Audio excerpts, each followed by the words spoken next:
राधे राधे मित्रों, जय गौ माता। मैं डॉक्टर राधा कृष्ण आपको गोबर की को उपयोगिताएँ बताने वाला हूं। और यदि गाय के गोबर की बात की जाए तो ये उपयोगिताओं की लिस्ट बहुत बन जाती है। यदि मैं आपसे प्रश्न करूं कि गाय के गोबर की कीमत क्या हो सकती है, तो शायद हम में से ज़्यादातर लोग कहेंगे कि गोबर की क्या कीमत हो सकती है, गोबर की क्या उपयोगिता है। गोबर की यही उपयोगिता हो सकती है कि जिससे उपले बनाए जा सकते हैं, कंडे बनाए जा सकते हैं, उससे भोजन बन सकता है, वो ईंधन के रूप में कुछ हद तक काम आ सकता है। इससे ज़्यादा गोबर की कीमत क्या हो सकती है?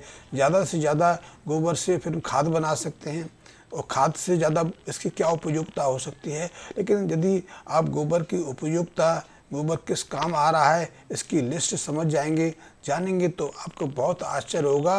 और फिर उसके बाद आप गाय की कीमत लगा के देखना, गाय का मूल्य डाल के देखना, फिर आपकी आंखें फटी से फटी रह जाएंगी। क्योंकि आपने तो गोबर को सड़कों पर, गलियों में, दगरों में बिखरते देखा है, और इसकी उपयोगिता ना जानकर ही हम कितना कितना गौ बेकार नष्ट कर देते हैं।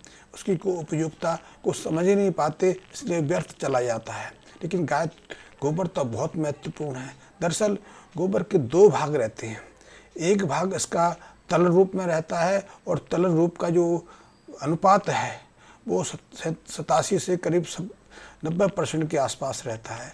गोबर का जो दूसरा भाग है वो ठोस रूप में रहता है, और ये ठोस रूप काफ़ी तो सेलुलोज फाइबर से आता है, रेशों से आता है, जो आहार के रूप में हमारी गाय सेवन करती है, घास फूस चारे के रूप में ग्रहण करती है। उसका काफ़ी हिस्सा पच भी जाता है, लेकिन फिर भी एक बड़ा हिस्सा अपचित रह जाता है। लेकिन इस पाचन की प्रक्रिया में जो सेलुलोज के जटिल अणु हैं वो कई खंडों में विभाजित हो जाते हैं, और इसके माध्यम से गोबर में सेलुलोज के कई रूप देखने को मिलते हैं। तो जो गोबर का ठोस भाग है वो ज़्यादातर सेलुलोज से बना रहता है, और सेलुलोज के कई वर्ग उसमें रहते हैं। कुछ हिस्सा इसका लिग्निन से रहता है। लिग्निन एक तरह से गोंद रहती है जो गोबर और जो उसका सेलुलोज भाग है उसको जोड़ने का, बांधे रखने का काम करती है, और इससे गोबर एक अलग रूप ले लेता है, वो एक अलग प्रदर्शन देने लगता है। तो गोबर में जो गोबर का ये ठोस आहार है उसमें भी बहुत सारे एंजाइम रहते हैं, बहुत सारे खनिज तत्व रहते हैं, विटामिन रहते हैं, और जटिल आणविक संरचना के रूप में कई महत्वपूर्ण रसायन भी रहते हैं। जैसे इसका तरल भाग है, गोबर के तरल भाग में भी बहुत कुछ रहता है, उसमें हजारों तरीके के रसायन रहते हैं। कुछ ऐसे रसायन रहते हैं जो विटामिन्स का काम करते हैं, कुछ ऐसे रसायन रहते हैं जो एंजाइम्स का काम करते हैं, या फिर शरीर में पहुंचकर पोषक तत्वों की आपूर्ति करते हैं। इसीलिए जब गोबर का प्रयोग खाद के रूप में होता है तो फसलों के लिए, पेड़ पौधों के लिए वो एक जीवनी शक्ति के रूप में होता है। क्योंकि गोबर के माध्यम से वो सारे पोषक तत्व जमीन को मिल जाते हैं, और ज़मीन के माध्यम से उन फसलों को, उन पेड़ पौधों को प्राप्त हो जाते हैं। इसलिए ज़मीन की पोषकता भी बनी रहती है, और जिस ज़मीन में फसलें उगाई जाती हैं, पेड़ पौधे लगाए जाते हैं, साग सब्जियाँ या फलों का उत्पादन होता है, उनकी पोषकता भी बनी रहती है। तो गाय के तरल भाग की भी अपनी उपयोगिता है, लेकिन ये ठोस भाग है उसकी अपनी उपयोगिता है। जो गोबर का ठोस भाग है, जो जिसका ज़्यादातर हिस्सा सेलुलोज अणुओं से बना रहता है, उसका हम कई तरह से उपयोग कर रहे हैं। कुछ मित्रों ने उसके माध्यम से ईंटें बनाई हैं, कुछ लोग दीवारों पर सीमेंट करने के लिए, प्लास्टर करने के लिए उसको उपयोग कर रहे हैं, और यहाँ तक कि कुछ लोगों ने तो उसके माध्यम से टाइल्स बना ली हैं, प्लाई बोर्ड बना ली हैं, बोर्ड बना लिए हैं, गत्ते बना लिए हैं, कई अन्य चीज़ें बनाते हैं। बहुत सारे मित्र हमारे ऐसे हैं जो गाय के ठोस जो भाग है उससे कई तरह के प्रतिमाएं बना रहे हैं, प्रतिमाएं गढ़ रहे हैं, गमले बना रहे हैं, दिए बना रहे हैं, या कुछ सावन के रूप में प्रयोग कर रहे हैं। तो गोबर के तो सैकड़ों प्रयोग हैं। गोबर में इतनी अद्भुत गुणवत्ता है कि जिनकी लिस्ट हम बनाई जाए तो उसकी लिस्ट एक लंबी श्रृंखला लेगी। आपको शायद आपने सुना हो या ना सुना हो, तो मैं एक सूचना और भी दे दूं कि गाय के गोबर में एक और विशेषता रहती है। इस पर अभी शोध का कार्य कुछ ज़्यादा आगे नहीं बढ़ा, लेकिन विश्वास किया जाता है कि गाय के जो ढेर लगा होता है उसमें अयस्क लोहे की कोई स्टिक डाल दी जाए, या फिर कोई ऐसा कोई वस्तु बना के उसमें दबा दी जाए, और उसका एक सिरा ऊपर निकला रहे। पहले लोग करते थे, जब बड़े बड़े महल बनते थे, मंदिरों की स्थापना होती थी, जब हवेलियाँ निर्मित की जाती थी, तो ऐसी उपकरण उनमें विशेष रूप से स्थापित किए जाते थे। ये विशेष रूप से इसलिए निर्मित किए जाते हैं ताकि जो आकाशीय बिजली होती है, जब बरसात पड़ती है तो आपने बिजली को कड़कते देखा होगा, कई बार ये बहुत नुकसान करती है, और पिछले कुछ दशकों से तो इसने लाखों लोगों की जान लेना शुरू कर दिया है।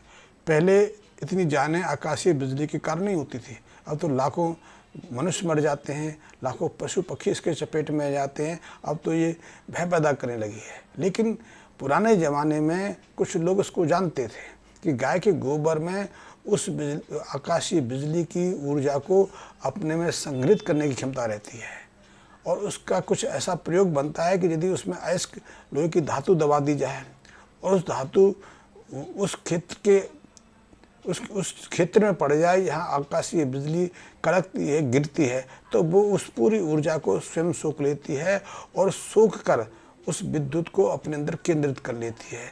इससे वो उस पूरे शहर को विद्युत आपूर्ति कर सकती है। यद्यपि इसको टेक्नीशियन रूप में यदि प्रायोगिक रूप में लाना है तो उस पर अभी अनुसंधान की काफ़ी आवश्यकता है, लेकिन बहुत अद्भुत चीज़ है। इसी तरह यहाँ गाय के गोबर का ढेर रहता है, उस ढेर का तापमान बढ़ जाता है। तापमान के साथ में कुछ ऐसी उसमें गुणवत्ता आ जाती है कि यदि किसी व्यक्ति का कोई शरीर विकार हो गया हो, किसी को पैरालिसिस हो गया हो, शरीर पूरी तरह से काम ना करता हो, अपंग हो गया हो, तो ऐसे गोबर के ढेर में उसे नियमित रूप से कुछ समय दबा के रखने से जो अंदर का तापमान है या अंदर के जो रसायन हैं उसके शरीर में ऐसी प्रतिक्रियाएं दर्शाते हैं कि उसका नर्वस सिस्टम और मांसपेशियां पुनः सशक्त होने लगती हैं, और धीरे धीरे उसके शरीर पर जो पैरालिसिस का अटैक आया था, जो शारीरिक क्षमता कमी चली गई थी, वो पुनः प्राप्त हो जाती है। तो गाय के गोबर में ये अद्भुत क्षमताएँ भी रहती हैं। लेकिन मैं तो ये बता रहा था कि आप गाय की कीमत कितना लगाते हैं, और यदि आप गाय पालक हैं और हमेशा आपको ये परेशानी रहती है, ये तनाव रहता है कि आप गाय का खर्चा नहीं निकाल पाते हैं, गाय रखना आपके लिए भारी हो गया है और इसलिए आप गाय को निकालना चाहते हैं, तो आप इसको लेकर चिंतित ना रहें। यदि आप गाय के गोबर का सही सदुपयोग कर लें तो गाय के गोबर की कीमत 1-1.5 रुपये की नहीं, 5-7 रुपये नहीं, वो हज़ारों रुपये में पहुँच सकती है।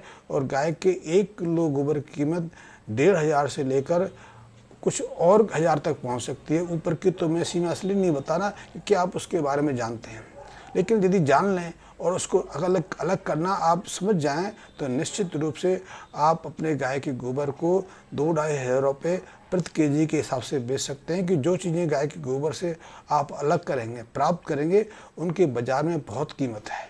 क्योंकि आप यदि गाय के गोबर को कि ठोस जो उसका अंश है उसके तत्वों को पृथक करना सीख लें।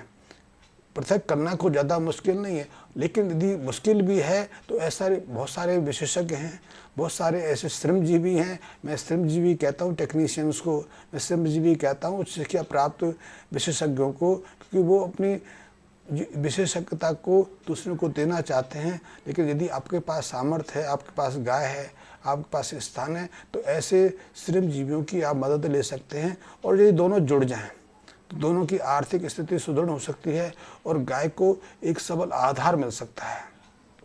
फिर गाय संरक्षण का कार्य, गाय की सेवा करने का कार्य, गाय का जो उसकी नस्ल सुधार का कार्य बहुत तेज़ी से आगे बढ़ सकता है। और ये चिंता मैं बार बार करता रहता हूँ कि आज तो गाय हमारे उस पड़ाव पर पहुँच गई है जो विलुप्ति के बिल्कुल नज़दीक है।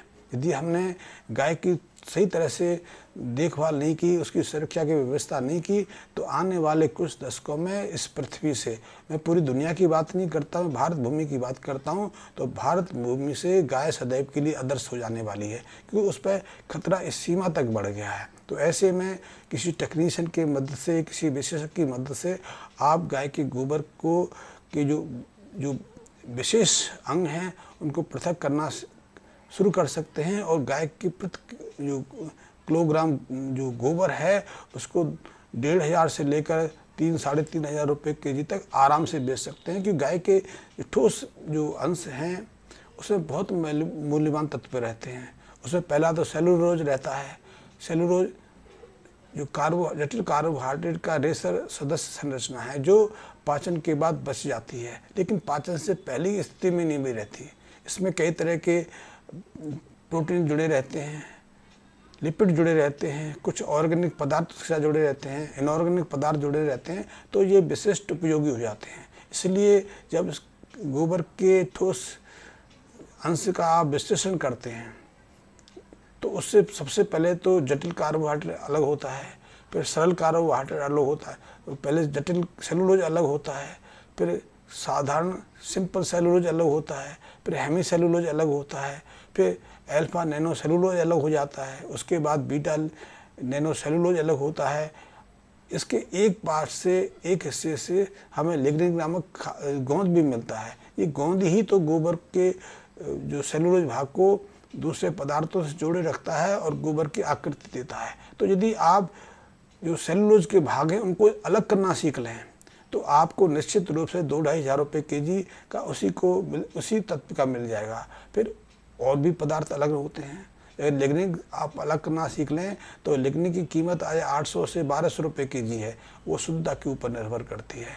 और 1 किलो गोबर से सहजता से 60, 70, 80 ग्राम तक मिल जाती है। कुछ गोबर किस्में ऐसी होती हैं या फिर हमारी गाय के गोबर की जो ऋतु के अनुसार प्रवृत्ति है उसके अनुसार भी इन तत्वों की जो परसेंटेज है, इनके अंश भाग हैं वो बदलते रहते हैं।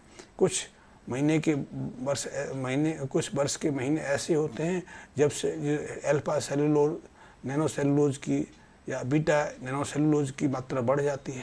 जैसे दूध की मात्रा होती है, दूध की मात्रा ना तो पूरे साल एक समान रहती है ना पूरे ब्यात में एक समान रहती है। ब्यात के कुछ महीने तक, 3-4 महीने तक तो हमारी गौ माता अपनी अधिकतम मात्रा में दूध देती है, फिर उसके दूध की मात्रा घटने लगती है। लेकिन ब्यात के तुरंत बाद जैसे ही बच्चा देती है उसको अपनी पूरी क्षमता से दूध पैदा करने में कम से कम 15 से 20 दिन लग जाता है और 3-4 महीने के बाद दूध की मात्रा घटने लगती है। ब्यात के 5-6 महीने तक उसकी दूध देने की क्षमता 80% तक घट जाती है। तो हम एक ये नहीं कह सकते कि पूरे ब्यात में गाय के दूध देने की क्षमता एक जैसी रहती है। ठीक यही प्रभाव गाय के गोबर पर भी आता है, मूत्र पर भी आता है। कुछ महीने ऐसे होते हैं जो गाय बिल्कुल ठोस आहार के रूप में गोबर त्याग करती है। कुछ ऐसे महीने होते हैं उसके गोबर की जो प्रकृति है थोड़ी लिक्विड टाइप हो जाती है, तरल जैसी बन जाती है, अर्ध तरल जैसी बन जाती है। कुछ में उसकी मात्रा बढ़ जाती है। सामान्यतः हमारी जो देसी गाय है वो 8 से लेकर 12 केजी के आसपास गोबर का त्याग प्रतिदिन करती है। लेकिन कुछ नस्लें ऐसी भी हैं जिनमें गोबर त्याग की मात्रा थोड़ी बढ़ जाती है और कुछ में घट जाती है। तो इस आधार से यदि मैं कहूँ तो एक गाय आपको निश्चित रूप से पर डे 5-7 हज़ार रुपये तक का ऐसा उपयोगी व्यर्थ देती है। तो गाय रखना बोझ नहीं, लेकिन निश्चित रूप से गाय को समझना, गाय के प्रोडक्ट की जानकारी लेना और आधुनिक टेक्निक से जुड़ना, आधुनिक विज्ञान के क्षेत्र से जुड़ना। और यदि आप उतने शिक्षित नहीं हैं, आपको उतनी जानकारी नहीं है, तो बहुत सारे हमारे विशेषज्ञ घूमते हैं, बहुत सारे ऐसे ज्ञानी घूमते हैं जो आप इसकी मदद कर सकते हैं। और वो और दो आप, हम और आप ऐसा कह सकते हैं, मिलकर गाय का वास्तविक संरक्षण कर सकते हैं और गाय के जो दिव्य हैं, गाय के जो पदार्थ हैं उनकी उपयुक्तता को समझ सकते हैं। इस आधार पर कहें तो गाय के गोबर की उपयुक्तता तो दूध से कई गुना ज़्यादा है। दूध तो अभी भी आप 70-80 रुपये की प्रति केजी बेच सकते हैं, या दूध से आप पनीर बना लेते हैं तो उसकी कीमत 300-325 रुपये प्रति केजी हो सकती है। या फिर दूध से आप दही जमा के मक्खन बना के उसका घी निकालें तो उस घी की कीमत भी 2200-2300 रुपये से लेकर 3-4 हज़ार रुपये तक हो सकती है। 3-4 हज़ार रुपये तब कह रहा हूँ कि जब गाय के घी को आप विशेष रूप से संस्कृत करते हैं, उसकी उपयोगिता के लिए कुछ विशेष उसमें अवयव डालते हैं, तब गाय की कीमत बढ़ जाती है। लेकिन इतनी कीमत देगा कौन? क्योंकि देने वाले भी तो होने चाहिए, और देगा वो जिसको इसकी ज़रूरत हो। तो ना तो हमें ज़रूरत मालूम है, क्योंकि अधिकांश लोग तो सिर्फ पेट भरने के लिए आहार सेवन करते हैं, वो कैसा आहार है उसकी उनको उपयुक्तता नहीं मालूम, इसीलिए बीमारी पड़ते हैं, इसलिए जीवन को खपाते भी हैं। और बहुत सारा हिस्सा जो अपने जीवन भर संचित किया है उसे डॉक्टरों को दे देते हैं, अस्पतालों को दे देते हैं। तो यदि आप गाय के द्रव्यों की, गाय के पदार्थों की उपयोगिता समाज तक पहुंचा सकें, अपने आसपास के लोगों तक पहुंचा सकें, तो गाय का एक विस्तृत बाजार आपके लिए उपलब्ध है।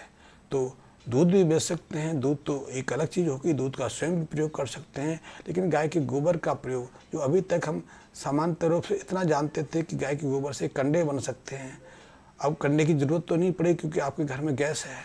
तो ऐसे में गाय के गोबर से आप दूसरी चीज़ें प्राप्त करके बाज़ार में बेच के अच्छी आय कर सकते हैं।